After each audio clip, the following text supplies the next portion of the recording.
आणि आता पाहूयात 9 महत्त्वाच्या बातम्या। जालना लोकसभा मतदारसंघावरून महाविकास आघाडीत तिढा कायम, रावसाहेब दानवेंविरोधात तुल्यबळ उमेदवाराचा शोध सुरूच। रावेर लोकसभा मतदारसंघाबाबत शरद पवार, एकनाथ खडसे आणि रोहिणी खडसेंमध्ये चर्चा। रावेर लोकसभा मतदारसंघात कुणाला उमेदवारी द्यायची यावर चर्चा झाल्याची माहिती। जोगेश्वरी पूर्व विधानसभा क्षेत्रातील मनसेचे 700 पदाधिकारी भाजपमध्ये प्रवेश करणार। पालकमंत्री मंगलप्रभात लोढा, आशिष शेलार आणि विधान परिषदेचे गटनेते प्रवीण दरेकरांच्या उपस्थितीत पक्षप्रवेश। 22,217 निवडणूक रोख्यांची 5 वर्षात खरेदी, एसबीआयनं न्यायालयात प्रतिज्ञापत्र सादर केलं।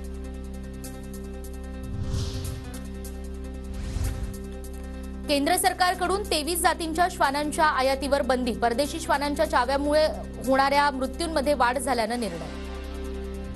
1100 कोटींचे महादेव ॲपचे शेअर्स जप्त, ईडीची कारवाई। महादेव ॲप कंपनीचा नवा कारनामा उघड, मास्टरमाइंड हा जर्मन नागरिक असल्याची माहिती।